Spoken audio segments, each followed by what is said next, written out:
নমস্কার and I welcome to national affairs. আজকে তোমাদের সামনে একটা ছোট্ট একটা টপিক নিয়ে আলোচনা করব। তবে টপিকটা শুরু করার আগে যথারীতি জিজ্ঞেস করব তোমাদের কাছে একটা কোশ্চেনটা হলো recently who won the men's Chennai masters 2023। তোমরা এর অপশনগুলো দেখো, অপশনগুলো দেখে কমেন্ট সেকশনে উত্তরটা করো। যার উত্তর সঠিক হবে তাকে দিয়ে দেবো আমি একটা হার্ট রিয়াক্ট, এবং এর উত্তরটা আমি দিয়ে দেবো ভিডিওর শেষে।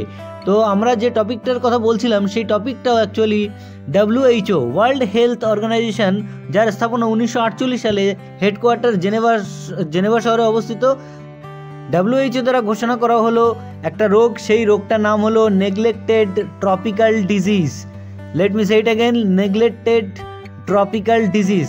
এই যে ডিজিজটা, এটা কিন্তু হয় অত্যাধিক গরম এবং গরিব জায়গায়। দ্যাট মিন্স যে জায়গাগুলো মরুভূমি অঞ্চল, যেমন আফ্রিকার কিছু কিছু দেশ, নামিবিয়া, তারপর ইথিওপিয়া, সুদান, এই সমস্ত জায়গা প্রচণ্ড গরম এবং গরিব জায়গা, সেই সব জায়গাগুলোতে কিন্তু এই রোগটা হয়ে থাকে। এই যে রোগ, এই রোগের বিশেষ যে বৈশিষ্ট্য, সেই যে চেহারাটা আমি যদি তোমাদেরকে দেখাই তাহলে তোমরা ভয় পেয়ে যাবে রীতিমতো। এটা একটা চামড়ার রোগ, আফ্রিকার বিভিন্ন অঞ্চলে এটি পাওয়া যায়। এর যে রোগ, এই রোগের মেন বৈশিষ্ট্যটা হলো যে চেহারার যে হাড় এবং লিগামেন্ট, সেগুলোকে নষ্ট করে দেয়া হচ্ছে এই রোগ। এটি একটি নোমা রোগ, যেমনটা তোমরা এখানে স্ক্রিনে দেখতেই পাচ্ছ।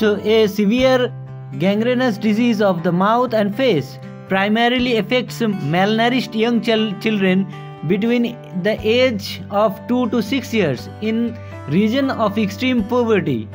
It starts an inflammation of the gum, which is not treated early, spreads quickly to destroy facial tissues and bones. It frequently leads to death, with survivors suffering severe disfigurement.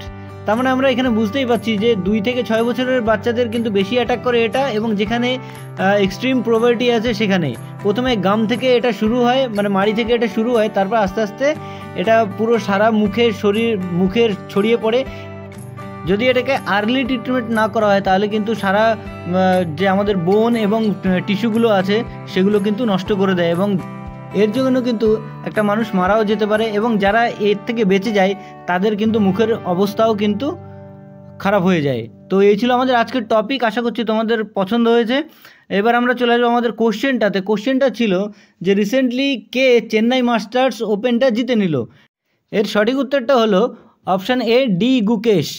তো এই ছিল আমাদের আজকের টপিক, আশা করছি তোমাদের খুবই informative লেগেছে ভিডিওটা। সামনে কোনো একটা ইম্পর্টেন্ট টপিক নিয়ে এসে আমি আবার হাজির হবো। ততক্ষণ পর্যন্ত বাই।